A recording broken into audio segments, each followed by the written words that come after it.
I still haven't watched it. We have. Me and Ian have seen it. You have? We have, yeah. There was some. I'll let Ian start. Okay. It was Tosh. Yeah. They were doing a take on Eco Warrior stuff, weren't they? Yeah, that too. A little Yeah. bit. Mm-hmm. Daisy was an ex-soldier who'd been booted out because she twatted the was it the sergeant or something for being an arsehole. So she became a window cleaner in London. So they're trying to do are we doing spoilers? Nobody's seen it. I think you can just say whatever you want, Brown. Exactly. Yeah. Well, I'm just trying to think off the hoof. Unfortunately, I've got no notes or anything. Female diehard, yes, Ian. I wouldn't go that far. Yeah, I wouldn't either. Go on, Ian, help us out. Okay, right. So the cleaner, right? It's the biggest load of shit I've ever seen. It really is.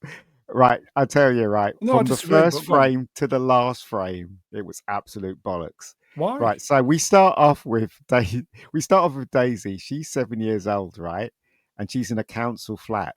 Oh, yeah. And let me tell you something, council flats are not that big inside. She's literally hanging on to cupboards that are in the kitchen, like scaling it like it's like she's Spider-Man, right? And in the living room, her parents are having an argument, and then they're having a go at her brother. And she literally, I shit you not, she literally gets to the window. It was on the spectrum, by the way. Yeah. She gets to the window. She pushes it forward. The window opens outwards. She puts her legs. She sits out there looking at, and the camera pulls back, and she's like miles up in this concrete, skyscraper thing. Flats. Yeah. Everybody knows that when you're in a council flat, you cannot put. It's if you had a window that went out that way. How dangerous is that? Do you know what I mean? There's no way. But anyway, that's the least of our problems. When we get to the actual building itself, when we get to actually Daisy, when she's like this age, she's a little boy. There's nothing feminine about her at all. And let me tell you something. The first shot of her is in bed with tats on her arm. She gets up. Common people will love that. Because she's late, she gets up out her bed, right? She looks like she's dressed like a little boy. She does all the things that men do, like, drink cold coffee and try to make a toast and it burns and stuff like that. Oh, she doesn't drink cold coffee. Hold on. That coffee pot was sitting in a dirty sink full of dishes, and she decided to drink it. Yeah. Also, she didn't shower at all. So her pussy was stanky throughout this entire movie. But right, what was really bad about it was it took 20 minutes for her to get to that building because you had to go and sort her brother and all this stupid joke of her swearing every time she got on the wrong bus and all that nonsense. Her bike wouldn't start. All that rubbish took up actually over 20 minutes. It took up of the film, like 30 minutes of the film. Yeah. Yeah. So and it gets worse, right? So basically, these terrorists take over the building. Just a long story short, Clive Owen. The thing that made me laugh is they had conversations right in the building. So somebody be in the building, she'd be outside, and they were talking through the glass. There is no way you can talk through the glass. That glass is thick, and when you're up that high, the wind. There's no way you'd have a conversation with someone outside that window. The whole thing is so fucking stupid. It really is. And it doesn't have any action until the last half an hour of the film. It has real action. But the action's not very good. Do you recall why she left the army? Ian? It says she punched out her commanding officer. And it was probably a guy. Why did she punch out her command? She tells us why. I can't remember. I was. She didn't want to listen to a man anymore. Yeah, but she felt the army wasn't right for her, so that's why she left and became a cleaner. And also, right, the woman cop, right? She trusted her because she was a woman. It was like all the men were stupid, all of them, every one of them. How much did Clive Owen get paid to show up in this? A lot. 25 million. And also, the director got paid a lot as well because he's a first class director and he was dumped Martin with Campbell, this shit. yeah. And he did the best he can. It was just this film was absolute nonsense. I was, you know what, right? The only entertaining thing about it was the stupid things that happened in it, and I was literally holding my stomach laughing so much because it was so stupid. The whole thing was just stupid. Like the relationship between her and her brother, right? All right, he's on a spectrum. The brother's on a spectrum, but he doesn't look like he's on a spectrum. He looks like a teacher or something. He looks like he looks like he's on the spectrum. No, I don't think so. He does. He didn't. Well, we have to agree to disagree there. He didn't look like he's on spectrum at all. He looked like someone from some British soap opera or something more like Commodore that. Amiga, to be honest. If the brother was like 12 or 15, that would have worked even better. But I liked big ass man. Vex, did you watch it then? Yeah, I did watch it. I even sent you guys a link 2 weeks ago. No, we didn't watch it that way. That was just terrible. Okay, that's a canned copy. Yeah, I know. It was the only one that was up at the time. You've got a better copy. I sent you. Yeah, I saw that on the site that I usually frequent. There's a better one up. I just don't want to watch it again. There was a. I thought you'd love this. There's a scene towards the end, I remember, where because her brother is so autistic, and that means that he can't understand basic things, or like when people are in trouble, so she's got to just like Ridley explain to him every 5 seconds. But like they're trying to like he forgot like his phone charger or some shit like that, and they're running through the stairway. And he's like, "Well, oh no, it's just he gets nervous because he realizes, oh, what if there are dead people down there?"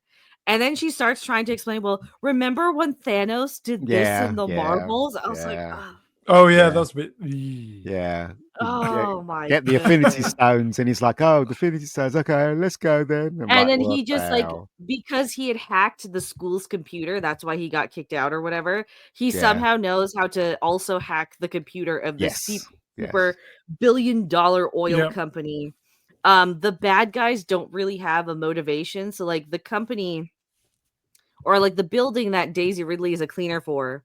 So basically like Extinction Rebellion, like the equivalent of them invade this building because this corporation has actually been polluting despite all of the sustainability marketing that they've been doing. They're like Just Stop Oil with the villain, arsenal.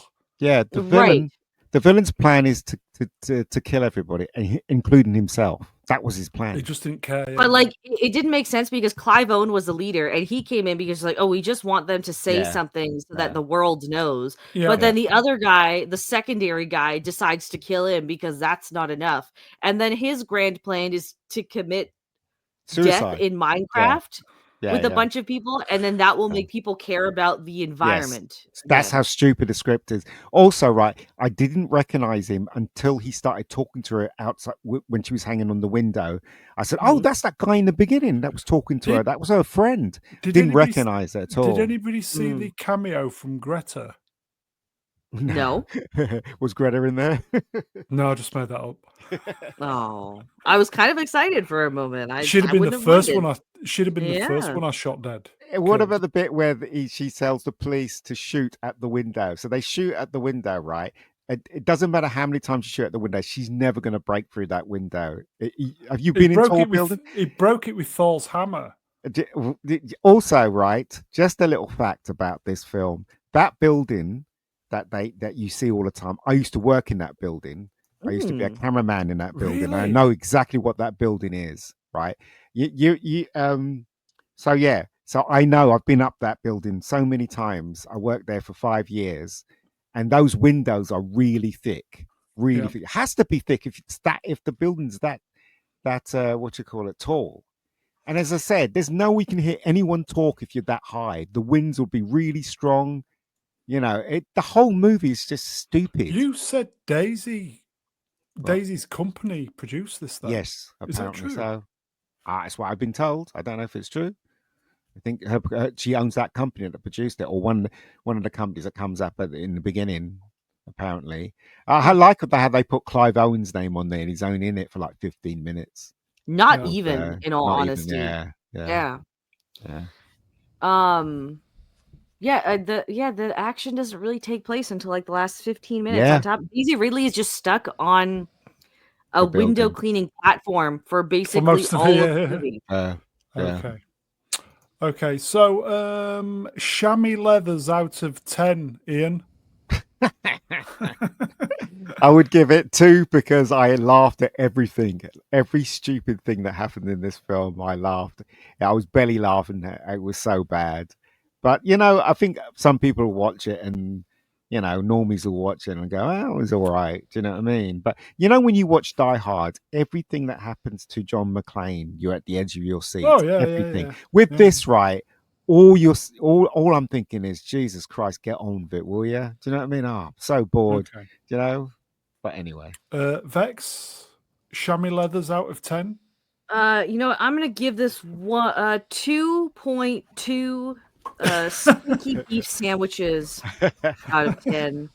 Yeah. It's just like I couldn't really laugh at this because it was just so ridiculous. Like you could make this plot work very easily, and they just chose to go like the ridiculous route, but it wasn't satire was the thing. So I could have written a better script than this.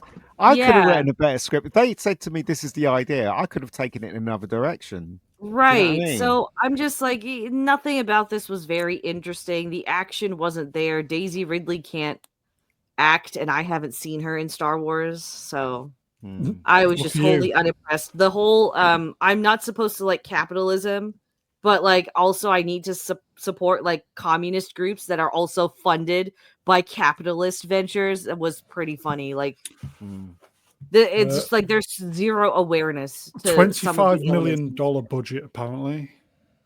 Okay, I'm blown that it costs that much. Okay, you want my chamois leathers out of 10? Yeah, sure. I'm going to give it 5.5 chamois out of 10.